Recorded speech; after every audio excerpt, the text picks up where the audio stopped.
20 years of excellence in cancer care. Mahatma Gandhi Cancer Hospital and Research Institute, Visakhapatnam. ఇది ఇప్పుడు రక్త తిలకం దగ్గర నుంచి మనం ఇలా వచ్చాము. సరే, ఇది సెపరేట్ ఐటమ్. ఇది దీని ఇలా ఉంచుదాం. రక్త తిలకం సూపర్ డూపర్ హిట్. తర్వాత ధ్రువ నక్షత్రం, అది సూపర్ హిట్. ధ్రువ నక్షత్రం కూడా వెంటనే కాదు సార్, అది నెక్స్ట్ రాజశేఖర్ గారితో సినిమా అనుకున్నాను. రాజశేఖర్ గారితో అనుకున్నాను, అడిగాను. అప్పుడు జయబాబు గారు ఉండేవారు. జయబాబు గారితో మాట్లాడితే మన నాగేశ్వరరావు గారు డైరెక్టర్, సో మాట్లాడాం. సబ్జెక్ట్ అంతా ఒకటి రెడీ చేసుకున్నప్పుడు ఇస్తానని చెప్పి జయబాబు స్టేషన్ మాస్టర్ ఏదో చేసుకుంటున్నాడు తన సినిమా ఏదో. సో దాని తర్వాత ఇస్తా అన్నాడు. అలా డిలే అవుతుంది తేల్చటలా. ఒకరోజు వెంకటేష్తో సినిమా చేద్దామని నేను అనుకోలేం. మా గురువు గారు ఉన్నారు, గణపతి శాస్త్రి గారు అని, సామర్లకోట. ఆయన దగ్గరికి వెళ్ళాను ఫస్ట్ రక్త తిలకం అయినప్పుడు. ఆయనే చెప్పారు నాకు, ఇలా ఇస్తారని చెప్పి ఆ సినిమా రిలీజ్కి వెళ్ళి ఆయన నా గురించి చెప్పారు. శాస్త్రి అని ఒక మేనేజర్ ఉండేవాడు. మా గురువు గారు ఏంటంటే అశోక్ పొడవుగా ఉంటాడు, గడ్డం ఉంటుంది, సినిమా బాగా హిట్ అవుద్దని ముందర ఊరినే అతను అడిగితే చెప్పాడు. సరే ఆయన ఇలా చెప్పారు, బాబు మీ సినిమా హిట్ అవుద్దని చెప్పాడని నేను సినిమా రిలీజ్కి వెళ్ళినప్పుడు ఆయన కలవటానికి వెళ్ళాను. ఆయన కూడా లాస్ట్ ఇయర్ పరమపదించారు. చాలా పవర్ఫుల్ మ్యాన్, బ్రహ్మచారి. ఆయనే నేను ఇండస్ట్రీకి తీసుకొచ్చాను. చాలా మంది పరిచయం చేసింది నేనే ఆయన. నాకు కొంచెం అక్కడి నుంచే అట్రాక్షన్ అయింది. సో ఆయన అన్నారు, లేదు నెక్స్ట్ సినిమా కూడా నీకు వస్తుంది అన్నాడు. అంటే నాకెలా వస్తుంది? లేదు వస్తుంది అన్నాడు. సరే మనం స్కార్ఫేస్ని బేస్ చేసి వర్కౌట్ చేసిన తర్వాత స్కార్ఫేస్ అని ఒక ఇంగ్లీష్ నావల్ ఉంది, సబ్జెక్టు. దాన్నే బేస్ చేసి మలయాళంలో ఒక సబ్జెక్ట్ తీశారు, ఆర్యన్ అని చెప్పేసి. దాన్ని కొని అశోక్ చక్రవర్తి తీశారు, దాని రైట్స్ కొని. మనం దాన్ని బేస్ ఎక్కడంటే స్కార్ఫేస్. ఇది గాడ్ ఫాదరు దాన్ని బేస్ చేసి మనం ఏదో పాయింట్ని తీసుకొని చేస్తాం కదా. సో ఇది రెడీ అయిపోయింది. సురేష్ వాళ్ళకి సబ్జెక్ట్ ఏదో కుదరకపోతే అప్పుడు వీళ్ళు చెప్పారు, పర్చూర్ బ్రదర్స్, అశోక్ చాలా బాగుందంటే ఆయన చెప్పారు. చెప్తే ఇది బాగుంది, వెంకటేష్తో చేసేయన్నాడు. 6 monthsలోనే. నేను ఎక్స్పెక్ట్ చేయలే. అయితే అప్పుడు చిన్న సురేష్ బాబుకి ఏంటంటే కొంచెం దాసరి గారితో అప్పుడే సినిమా అయింది, బ్రహ్మపుత్రుడు తర్వాత వెంకటేష్కి బాగుంటుంది చేయమంటాడు నన్ను. నేను పాపం నాగేశ్వరరావు గారు అంటే ఇది అవుట్ ఆఫ్ ద వే, ఇప్పుడు మనుషులు ఇద్దరు లేరు కానీ మనం ఎవరిని బాధించే ఇది కదా. లేదు ఆయన వర్క్ చేశారు కదా, ఆయనతో చేయాలనేది నా పాయింట్ ఆఫ్ వ్యూ. నాగేశ్వరరావు తన సబ్జెక్ట్ తెచ్చుకున్నారు, వై నాగేశ్వరరావు. సో దాంతో ఇదైంది. సరే ఏంటంటే కొంచెం పాపం నాగేశ్వరరావు కొంచెం కన్ఫ్యూజన్ ఉంది డెసిషన్. దానివల్ల మేకింగ్ కూడా చాలా టైం పట్టింది మాకు. ఫస్ట్ ప్రొడక్షన్ కన్నా కూడా ఇది 50% పెరిగింది. డేస్ 112 డేస్ చేసాం. 140,000 ఎక్స్పోజ్ అయింది, చాలా అయింది. అదే దాసగారితో అనుకోండి 60-70 అయిపోయింది. అసలు ఆయనకి ఈజీగా ఆడుకునేవాడు. అంటే నాకు ఇంకా పెద్ద ఎలివేషన్ వచ్చేది. బట్ ఏంటంటే పాపం ఒక వ్యక్తి చేసుకుని రాము చేసిన తర్వాత అతను సబ్జెక్ట్ చేసుకున్న తర్వాత అది నాయుడు గారి లక్షణం. ఎప్పుడు కూడా అతను నాయుడు గారు ఎవరిని కూడా చిన్నాలతోనే తను ఫ్లాప్ అయినా కూడా ఇస్తారు బేసిక్గా. నేను అలా వెళ్ళా. సో దానికోసం పాపం సురేష్ బాబు కూడా చాలా కష్టపడి అప్పుడు ఆ సినిమా కూడా టెక్నీషియన్స్ ఫస్ట్ టైం రాజు మాస్టర్, ఫైట్ మాస్టర్ చిరంజీవి గారితో చేసేవాడు. వాళ్ళకి ఏదో సమ్ ఇష్యూ ఉంది. సో ఆయన బయట పోయి చీరాల్లో ఉంటుంటే నేను పిలిపించా. అలానే తారా మాస్టర్ కూడా ఆయనకి ఏదో ఇదైతే చిరంజీవి గారు.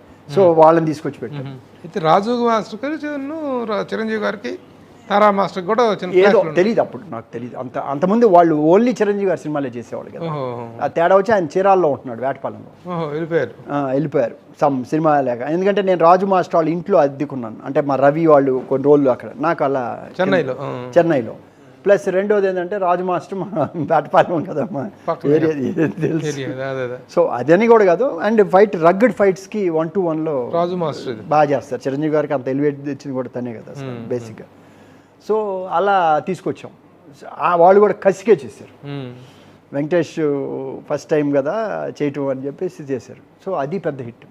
నాకు రక్తతిలకం ఎంత చేసిందో అన్ని రోజులకి ఫస్ట్ వీకే అంత కలెక్షన్స్ వచ్చింది. అయితే నా బ్యాడ్ లక్ ఏంటంటే 2వ వారం అంకుశం పడ్డది. స్వీప్ అప్ చేసింది. తర్వాత నేను అట్టి పెట్టుకున్న ఏరియాలో 3వ వారం వరదలు వచ్చి ఏలూరు 5 days వరదల్లో ఉండిపోయింది. సో నాకు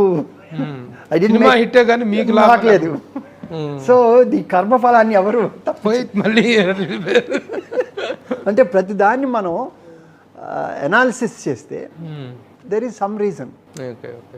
మనకి తెలియదు, మనం అనుకుంటాం సరే చూడండి, నిజంగా హిట్ సినిమా తీసి దానికంటే పెద్ద వాల్యూమ్ తీసి పెద్దది చేసి నైజంలో పెద్ద but you can't enjoy the fruit.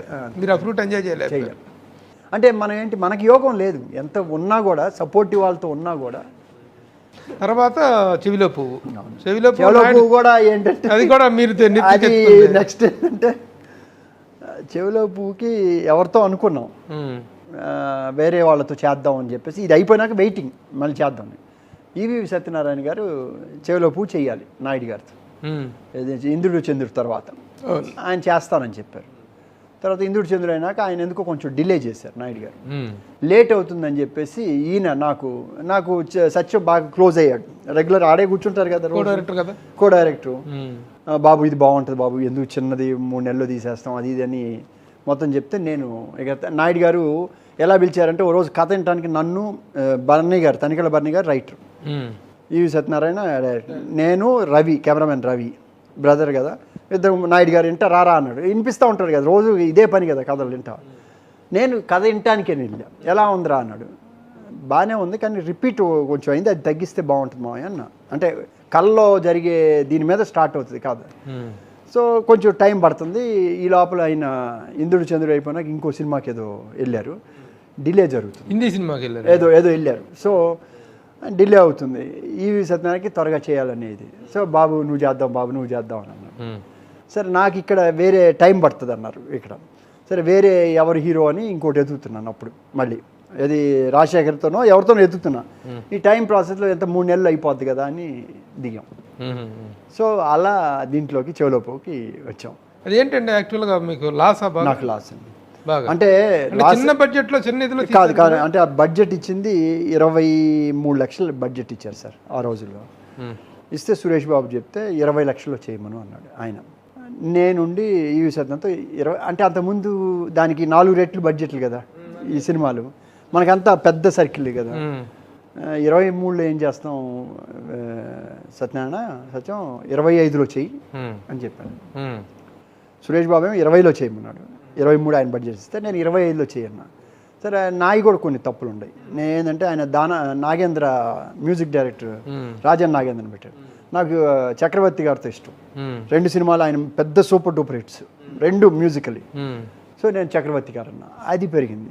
ఆయన నరేష్ అనుకున్నాడు, నరేష్ కాదు అంటే ఇవన్నీ పేర్లు చెబుతున్నాయి అయిపోయింది దీని గురించి. నేను రాజేంద్ర ప్రసాద్ అయితే బాగుంటుంది అని అన్నా. అంటే నేనేంటంటే బెటర్ చేద్దామని, బెటర్మెంట్గా సీతకి వేరే ఒక అమ్మాయి అనుకున్నాం, సిస్టర్ క్యారెక్టర్ అదే హీరోయిన్ క్యారెక్టర్, ఒక 50,000తో హీరోయిన్ అని. నేను కాదు సీత కావాలన్నా, ఏది ముద్దుల మామయ్య తర్వాత 3.5 లక్షలు అంటే ఇలా, అంటే క్వాలిటీ కోసం పెంచుకున్నాను. రెండోది ఏంటంటే ఇవి కూడా బాగా తపన పడ్డ వ్యక్తి. అయితే ఏమైందంటే అతనికి అందరూ జంధ్యాల గారితో చేయటం కానీ డిఫరెంట్ ఉండటం వలన అందరూ ఆర్టిస్టులు కమెడియన్స్ అంతా బాగా యాక్సెస్. ఆయన ప్రతి ఒక్కరిని మొత్తం ఇండస్ట్రీలో ఉన్న కమెడియన్స్ మొత్తం అంటే 80 మంది అంతమంది ఉన్నారు ఆర్టిస్టులు, అందరినీ పెట్టాడు. అంటే ప్రతి చిన్న క్యారెక్టర్. నేనంటాను ఇంతమంది పెరిగిపోతూ ఉంటుంది కదా అంటే, లేదు సార్ మనం ఫస్ట్ సినిమా మీరేమన్నా చివరికి లాస్ట్లో ఇక వేలు గారి దగ్గర నేను వద్దు అని చెప్పాను. ఎంతమంది అండి ఆయనకి ఏమి, నా వేలు నా 2 సినిమాల్లో చేశాడు, ఇది ఇవ్వాలి కదా రెమ్యునరేషన్. ఏం అక్కర్లేదు సార్, ఏదో గిఫ్ట్ ఇద్దాం సార్, ఏం ప్రాబ్లం లేదు సార్, అది నాది కదా పూచి అంటారు.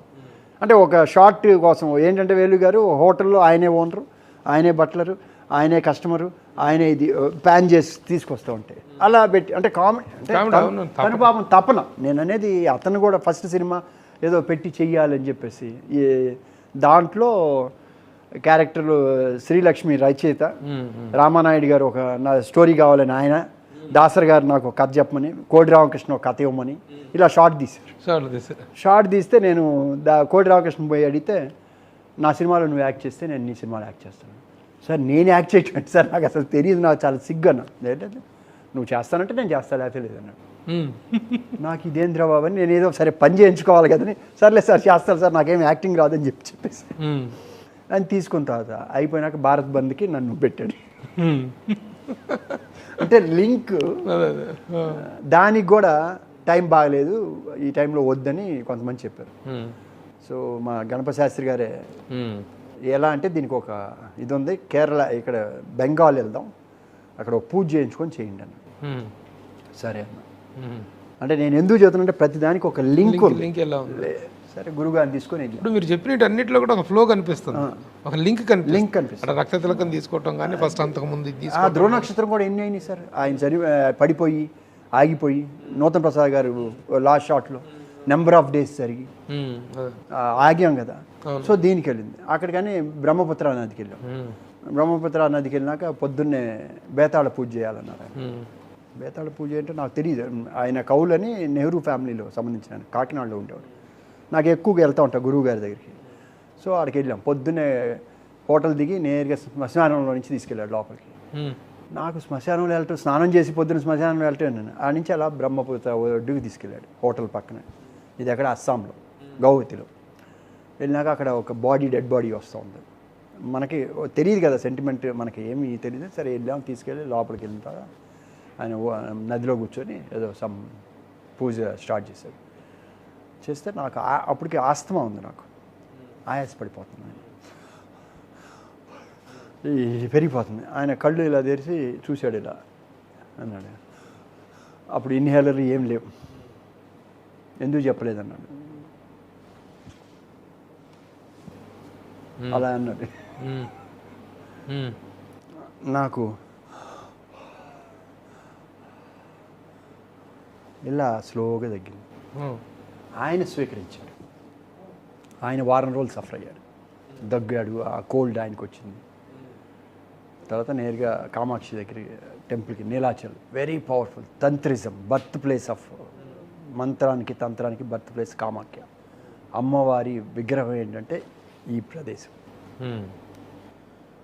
ఆర్గానిజ అది మెయిన్ మూర్తి అక్కడ. అంటే దక్ష ప్రజాపతి యజ్ఞం తర్వాత బాడీ ఇప్పుడు నాలుగు ఇక్కడ ఎలా పడ్డదో ఈ పార్ట్ అక్కడ పడ్డది. సో వెరీ పవర్ఫుల్ తంత్రిజంకి బర్త్ ప్లేస్. నైట్ 8 o'clock నాకు ఉపదేశం ఇచ్చాడు, మంత్రోపదేశం. అక్కడ నైట్ అంటే నిత్య బలులు ఉంటాయి అక్కడ. బలులు ఏం బలి చేస్తారండి? నరబలి ఆ రోజులో ఉండేది బయట తెలియదు. ఇప్పుడు కూడా జంతువులను బలి చేస్తారు, చేసి అది అందరు తింటారు. నేనేం చేశాను అంటే ఒకటి వదిలేశాను, గొర్రెని వదిలేశాను. నిత్య బలి. ఆ కామాఖ్య అంటే వెరీ అండర్గ్రౌండ్లో ఉంటుంది అమ్మవారు. లేడీకి మెన్సెస్ వస్తుంది మంత్లీ, అమ్మవారికి సంవత్సరానికి ఒకసారి వస్తుంది. 4 days, 3 days, 4 days. White bundle of cloth పెడతారు లోపల. ఆ క్లాత్ వైట్ క్లాత్ మిల్స్ వాళ్ళంతా పంపిస్తారు. అది 3 రోజులు డోర్లు ఆటోమేటిక్ లాక్ అయిపోతాయి, ఇక ఓపెన్ అవ్వదు. 3 రోజుల తర్వాత ఓపెన్ చేస్తే జూలైలో వస్తుంది అది, పలానా మాసంలో. ఆ క్లాత్ అంతా ఎర్రగా అయిపోయి ఉంటుంది. అది మహాప్రసాదంగా ఇస్తారు మనకి. ఇప్పుడు అంటే ఒక అంటే ప్రతి సినిమాలో అంటే నేను ఆడికి వెళ్ళి వచ్చాను, చేశాను. 3 months కరెక్ట్గా 3 months రిలీజ్ చేశాను స్టార్టింగ్. మధ్యలో చెవులోపు దాంట్లో కూడా ఏంది, ఫస్ట్ షెడ్యూలే క్లైమాక్స్ తీసుకెళ్ళాడు ఆయన. ఆయన కాన్ఫిడెంట్ రోజు డే అండ్ నైట్. సెకండ్ షెడ్యూల్లో సీత వెళ్ళిపోయింది. మేము కార్ ఎక్కా, ఇదే ట్రైన్ ఎక్కాము. పొద్దున్నే విజయవాడ దిగితే లేదు హీరోయిన్. నెక్స్ట్ స్టేషన్లో పార్థిబంతుదే వెళ్ళిపోయింది. పార్థిబంతులో అయిపోయారు కదా. తర్వాత ఫస్ట్ మనకే చేసింది సినిమా, అది వేరే పెళ్ళైన తర్వాత. పెళ్ళైనాక సరే వెళ్ళి సెట్ చేసి వెళ్ళిన తర్వాత మళ్ళీ హీరో ఒక ఆయన అలిగి వెళ్ళి అన్ని చాలా. ప్రసాద్ గారు అంటే బాలరెడ్డి గారు అప్పుడు మన సినిమా కొన్నాడు కృష్ణాచలం. అంటే సక్సెస్ సినిమాలు కదా. అంటే సో అమ్మలా నేను బాలరెడ్డి గారు మరి మన అంతకుముందు సితారా ఈ ఉండేవాడు. నెంబర్ వన్ బాలరెడ్డి గారు. నెంబర్ 1 మా శివరంజని బాలరెడ్డి హైట్ గా ఉండేవాడు. అది జిల్లా కృష్ణా జిల్లా డిస్ట్రిబ్యూటర్. మా కొలీగ్ తెలియదు మాకు. లేదు ఆయన ఏంటంటే నాతో బాగా ఉండేవాడు. 2 సినిమాలు ఇది కదా, ఎటు నేను మీకు వద్దండి అన్న. కాదు నాకు కావాల్సింది. నష్టాలు వచ్చింది బయ్యర్లకు కూడా వచ్చింది సార్. అంత పలాపుగా బాగుంటుంది సినిమా. సినిమా ఇప్పుడు బాగుంటుంది సార్. ఆ రోజులకి అది కాదు. ఇప్పుడు మొన్న టీవీలో వస్తే ఎవరు చూసి చాలా బాగుందన్నారు. అంటే కల్లో వాడు నడిచి నిద్రపోయే అలవాటు. సబ్జెక్ట్ అలా స్టార్ట్ అయింది. కొంచెం ట్రిమ్ చేశారు ఎక్కువ. మొత్తం గుంటూరు, విజయవాడ. అసలు రోడ్ 89 అంతే నాకు పెళ్ళి ఫస్ట్ అత్తగారింటికి వెళ్ళినప్పుడు అక్కడ గుంటూరులో షూటింగ్ అవుతుంది, అప్పుడు వచ్చాను అక్కడ షూటింగ్ దగ్గరికి వచ్చాను. అలా ఉండేది. అంటే నాకు కొంచెం పోలీస్ డిపార్ట్మెంట్ అంత ఫ్రెండ్స్ అందరు హెల్ప్ఫుల్. ఎలా ఏ రోడ్ కావాలంటే ఆ రోడ్ బ్లాక్ చేయటం మన సో దట్ ఈస్ హౌ చెవిలో పువ్వు. చెవిలో అది లాస్ అయింది. లాస్ అయిపోతే అమౌంట్ పే ఇప్పుడు మీ బ్యాలెన్స్ షీట్ పరిస్థితి ఏంటి? మైనస్లోకి వెళ్ళిపోయాను. మైనస్లోకి వెళ్ళారా? అంతకుముందు డిస్ట్రిబ్యూటర్గా మైనస్. ఒక నెలలోనే 3 సినిమాలు దండింది. చిరంజీవి గారి చంటి, శ్రావణ మేఘాలు, సోహన్ బాబు గారు, ఏవిఎం వాళ్ళది మారుతి అది కొట్టింది. ఒక్క వారంలో 3 సినిమాలు కొట్టినాయి సార్. దాంట్లో వచ్చినాయన్ని పోయినాయి. దాంట్లో కాదు, దాంట్లో ఎంత లాభం ఇంతకీ అసలు చెప్పలేదు. వీరబ్రహ్మేంద్ర స్వామి చరిత్రలో ఎంత ఏం బయటపడ్డాను సార్, 1 లక్ష 2 లక్షలతో బయటపడ్డాను. అంటే సినిమా పెద్ద హిట్ కదా, పెద్ద హిట్. అంటే ఆ ప్రైస్ మీరు పెట్టిన ప్రైస్ కి బయటపడ్డారు. అది బయటపడటానికి గొప్ప సార్. 1 లక్ష 2 లక్షల ప్రైస్ కి బయటపడటం ఆ రోజుల్లో ఎంత సార్? అన్వేషణ 3 లక్షలు సార్. అన్వేషణ 3 లక్షలు. అంత పెద్ద హిట్ సినిమా. అలాంటిది దాంట్లో బయటపడ్డది. దాంట్లో కాదు సార్. ఆ తర్వాత ఈ డిస్ట్రిబ్యూషన్ సినిమాల్లో దెబ్బతిన్నాయి. అంటే వెంకటేష్ సినిమా 8 తర్వాత వచ్చింది కదా సార్, డిస్ట్రిబ్యూషన్ చేసినప్పుడు లాస్ట్లోకి వెళ్ళిపోయాను. లాస్ వెళ్ళిపోయినాక మళ్ళీ ప్రొడ్యూసర్గా వచ్చాను. ప్రొడ్యూసర్ రక్తరకం వచ్చేటప్పుడు లాస్ట్లో ఉన్నాను సార్. నేను లాస్ట్లో ఉన్నాను. రక్తతిలకం లాభాలు తెచ్చింది. లాభాలంటే నాకు రాలేదు. మీకు రాలేదు. నాయుడు గారు వాళ్ళకి చాలా బాగా వచ్చింది. వాళ్ళకి నాది 60%, వాళ్ళకి 40%. కానీ వాళ్ళకి వచ్చిన దాంట్లో పోతే నాకు బ్యాలెన్స్ లేకపోతే అలానే ధ్రువ నక్షత్రం కూడా డబ్బులు ఏం సంపాదించారు. సో ఇప్పటివరకు ఏం సంపాదించలే దాంట్లో ఏం సంపాదించలేదు. లేదు. దీంట్లో ఇంకా పోయింది. ఆ గుడ్ విల్ వచ్చింది, ఆ పాత మెయింటెనెన్స్ దాని వరకు వెళ్ళింది. కానీ ఈ సినిమా వచ్చేటప్పుడు ఒక 8 లక్షలు పోయింది ఆ రోజుల్లో. ఓకే.